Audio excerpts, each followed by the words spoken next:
La guerra entre Israel y Hamás lleva 5 meses, y según las fuerzas de defensa de Israel, los combates en Gaza durarán probablemente todo el año 2024.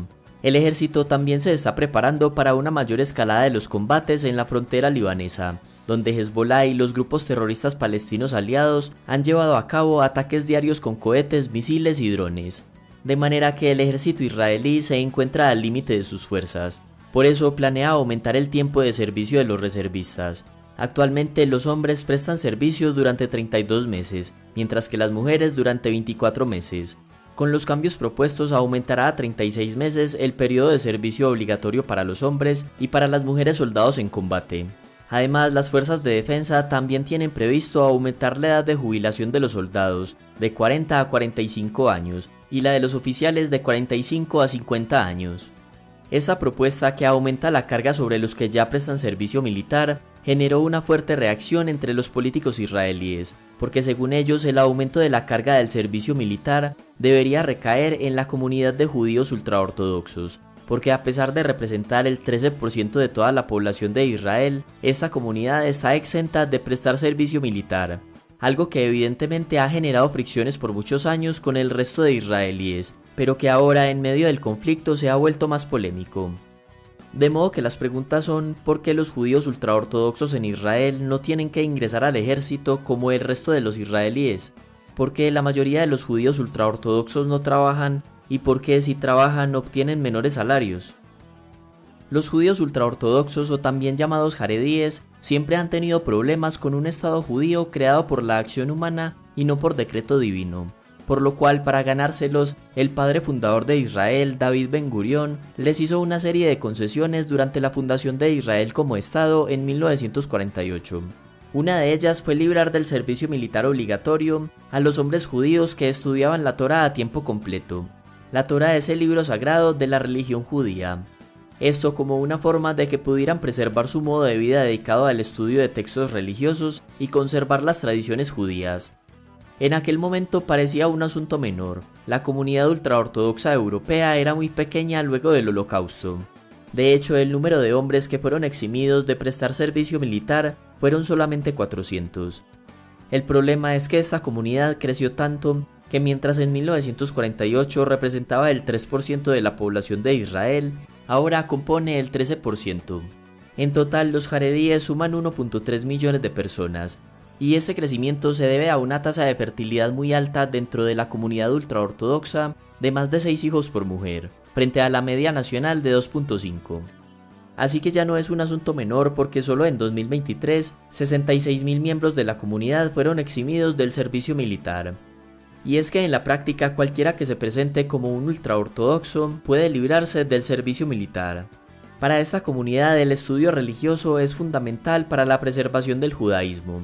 Para muchos jaredíes el estudio de la Torá es tan importante para Israel como el ejército, y afirman que sus valores religiosos y tradiciones se verían comprometidos al relacionarse con la sociedad en general dentro del ejército. Es decir, muchos ultraortodoxos se muestran recelosos del servicio militar debido a la posible exigencia de mezclarse con miembros del sexo opuesto, algo que está prohibido por la Torá. Les preocupa que los jóvenes jaredíes enviados al ejército no vuelvan nunca a sus deberes religiosos. Pero es que incluso si algún miembro de la comunidad decidiera enlistarse al ejército voluntariamente, recibiría el rechazo de sus amigos y familiares, y sus hijos serían rechazados de las escuelas religiosas. En 1998, el Tribunal Supremo de Justicia de Israel dictaminó que la exención a los jaredíes de prestar servicio militar violaba el principio de igualdad entre los israelíes. Desde entonces, cualquier intento de consagrar la exención a través de la legislación ha sido rechazado por el Tribunal Supremo. Y esos intentos de mantener la exención jaredí pueden estar agotándose, porque a finales de marzo de 2024 vence la exención vigente para los jóvenes ultraortodoxos. Además, la polémica ha resurgido por el actual conflicto con Hamás y la necesidad de más soldados. El primer ministro Benjamin Netanyahu ha recibido presiones para que se elimine la exención para los judíos ultraortodoxos. El dilema es que los partidos políticos ultraortodoxos han ayudado a Netanyahu a mantener una mayoría parlamentaria y en el pasado han amenazado con retirar su apoyo del gobierno si se les quita la exención. Esto dijo un influyente miembro del partido Judaísmo Unido de la Torá. No aceptaremos nada en lo que respecta al reclutamiento de estudiantes de la Torá. Nadie puede obligarnos a abandonar la Torá. La exención del servicio militar obligatorio no es el único beneficio que recibe la comunidad. Los judíos ultraortodoxos han ocupado durante mucho tiempo una posición privilegiada en Israel. Sus escuelas religiosas reciben generosas subvenciones del gobierno. Incluso gracias a los generosos subsidios, solo el 50% de los hombres ultraortodoxos trabajan. La otra mitad estudia textos religiosos en seminarios a tiempo completo. El estudio de la Torá exige una devoción total y completa. No nos interesa ganar dinero ni el lujo material. Nos contentamos con muy poco, y nuestra verdadera alegría y nuestro deber más elevado es aprender. Esto afirmó Meir Gross, un judío ultraortodoxo que no trabaja y padre de 5 hijos.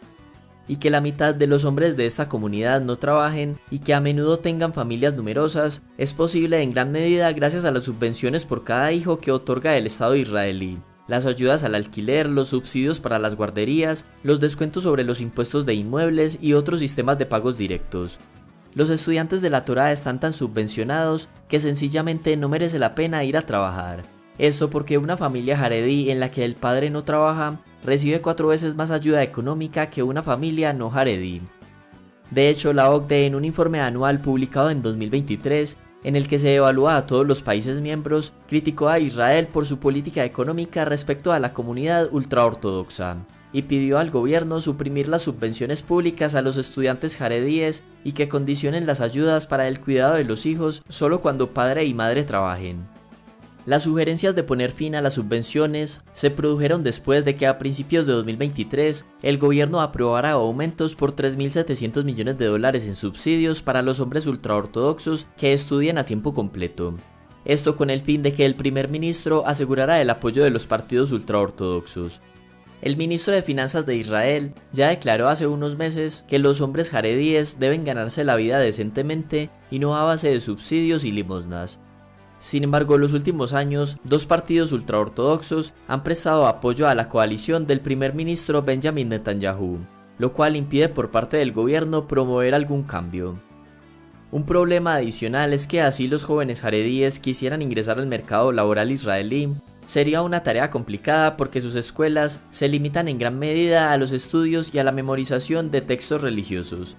Es decir, las matemáticas, el inglés, la ciencia y la tecnología a veces se suprimen por completo, lo que deja a los estudiantes mal preparados para un mercado laboral moderno y con un enfoque en el sector tecnológico como el israelí. Por lo general, los jaredíes obtienen puntuaciones muy altas en comprensión de lectura, que es parte esencial de su sistema educativo, pero muestran puntuaciones mucho más bajas que sus homólogos no jaredíes en matemáticas y en inglés. Esa enorme brecha educativa es la principal razón por la que los hombres jaredíes ganan mucho menos que sus homólogos no jaredíes. Los hombres jaredíes ganan en media menos del 60% de lo que ganan sus compañeros no jaredíes en su primer año de trabajo.